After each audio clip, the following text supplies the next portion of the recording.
that ties into people also blowing the whistle, like Stanley Kubrick. You know, he making movies, trying to reveal some of this stuff, and then he suddenly mysteriously dies. So there's a lot of. But anyone who's really studied this subject for a long time knows that it's not modern. It doesn't just date from the period of the discovery of America or whatever. You can take it back to England. Very strange happenings with serial killers there, like the one that jumps to mind, of course, is Peter Sutcliffe. Some of the revelations he made in court. He was known as the Yorkshire Ripper. I've made a detailed study of so many of these kinds of personalities, both in America and in England, and the same refrain. It's almost unbelievable how common the refrain is. Not just about their own psychological upbringing with their parents and so on, but during their spree of crimes. They made me do it. Voices made me do it. Hey Doc, I'm possessed. Do it. Do it.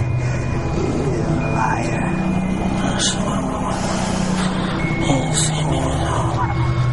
One of these mine! You gotta have him decide. Just go. Get in the next taxi and just go. Go, go, go, go! Don't do it. You liar. That's not what we're here for. That's not what we're here for. He signed your record and he was nice. Put the date on and everything. He was kind. But I want to kill him. He's mine. I want him. Help me, devil. Please. Give me the power. No more. That's the left. I want to. No! God, no. No, no, no, no, no. Nobody! You're nothing! He wasn't phony. Just get in a taxi. You coward, you phony! Taxi and go home. You got your autograph. Go home, frame it, put it on the wall. Put it on the wall! Don't listen to them. Don't listen to them. There's no place like home. Go home, go home.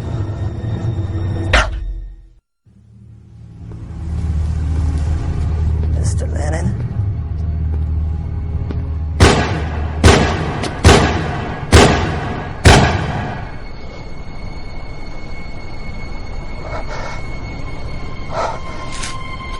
They've had this whole run-in with doctors.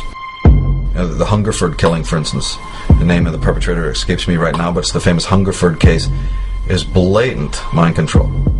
And the guy having serious problems, committing his crime maybe within half an hour of having a phone call from his specialist. A bizarre phone call was recorded in which the guy lifts the phone, it's perfectly normal, lifts the phone, puts it down, goes upstairs, gets on his hunting attire, his military fatigues, arms himself to the teeth with all of this, hunting attire, and then goes down, into Hungerford and basically slaughters a lot of people. And then, the normal, ubiquitous, he kills himself out of remorse bit at the end. No, he killed himself at the end after the head detective arrives and through a loudspeaker or through some sort of a bullhorn coaxes him out. Johnny, come out, give yourself up, you're surrounded. And then you hear a shot. So how do we know that that particular speech from that detective or that chief of police is not loaded with what they call trigger terms? We know what exists in backward masking. We know that codes have been used in the military. Well, language is a communication device. How do we not know that in that speech, coded, embedded within that particular speech, when they're saying, "Hey Johnny, come out, give yourself up, you're surrounded," how do we not know that within that is not some trigger word, and then bang, pop, you hear, oh, and then the media will never know. It's another mystery. Nobody will ever come to and then the media unleash their story for you. They have their little story and the weeping parents, and we had no idea that our son was such a lunatic. No, the whole world now knows that he's a mass murdering psychopath, but you didn't know. So we got whole questions there that need to be looked at and investigated. Who are the parents of these people? What is all this symbolism about? Are these just disgruntled people? There's a lot of disgruntled people in the world. There's a lot of frustrated, jaded teens, but a lot of them don't get into Trans Ams and drive them through McDonald's windows. A lot of them don't go and buy automatic weapons and murder innocent people. So people need to wake up and realize this thing is so much deeper. And then the history of it. The history of it goes back through the Assassins, which was the Islamic during the Crusades. The Crusaders, the Western Crusaders, were absolutely stunned, you see, about how it could be that these Saracens and these Islamic warriors were so unbelievably ruthless and just so dedicated almost had no fear of death. Of course, then they subsequently find out, after they've been in the Middle East a while, that this is a hashish-based cult. These guys are on the bong before they even get on their horses, and other drugs, other kinds of mind-altering drugs, disseminated to them by their occult leaders, people of Islamic versions of Freemasonry. And it's a very elaborate story. In fact, you can pick up this story in, I think it was the book Conspiranoia, but I'm sure that Jim Keith and others have covered this. It's a pretty elaborate story of exactly how the indoctrination process of the Islamic warriors in those days. Basically, it boils down to the fact that they condition you to believe you are an angel, you are serving Allah, and those guys are all the devils, you see, and you killing them is doing great work for Allah and the Prophet. Well, if you're mind controlled into that, you're going to be raging into war and killing and having no problem being very brave and all of that, because you're conditioned to believe that there's no such thing as death, and even after you die, you're going to be surrounded by wonderful, damsels and angelic forms and all of this. So the Templars, later especially the Crusaders, after they had married in with some of these Oriental families and had got picked up a lot of this occult knowledge, started to work it out that, wait a minute, if we could have an army, if we could have agents, if we could have captains and people in our military establishment that had this kind of dedication, we could conquer the world. You see, because remember, England, Britain, is a very small place. Holland, some of the old centers of government are not particularly big. They don't have large populations. They don't have large armies. They can't compete against the great continents of the world. Alexander the Great found that out. So, but wait a minute, if you have one man who's got the power of 10 men because he's been indoctrinated, not only is this chump going to do what you tell him to do, he's also going to be a perfect fighting machine. But it means the removal, does it not, of his normal circuitry of morality. Well, nothing could be easier. Morality, as the philosophers and psychologists have told you, is about paper thin anyway. You only have to say a few choice words to somebody and they've lost their head. So nothing could be simpler. And as these chaps found out, these experimenters, that now we understand is the Tavistock Institute of Human Relations, now we understand is the, these Frankfurt School and all of these people of the 20th century. But this thing goes way back through the assassins, through the whole drug cult of the cult of Dionysus, where the mind-altering, again, harkens back to something I've said repeatedly in my work, is that all those things, all those modalities, all those wonderful spiritual occult practices that have the ability to take your soul up,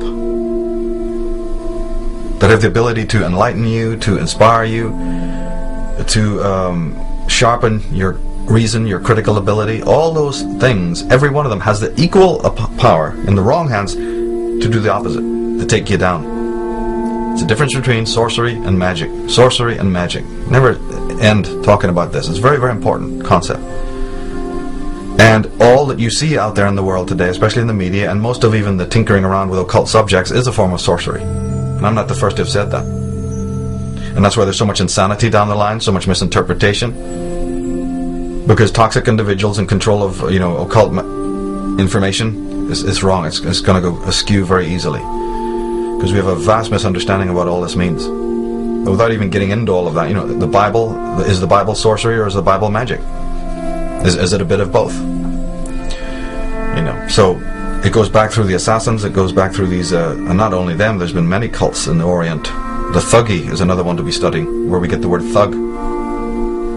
Not only were these people funded and created by British money, by the East India Company, the Thuggees were never a problem before the British secret apparatus got there through the East India Company, and wanting to destroy and disempower the native Indians who resisted the infiltration of British elements, they formed a criminal organization, the Thuggee. They funded these, bong-smoking Shiva worshippers or whatever they were, Kali worshippers, who were no threat to anyone, nothing more than a simple faction easily taken care of in the region, suddenly have thousands and thousands of pounds.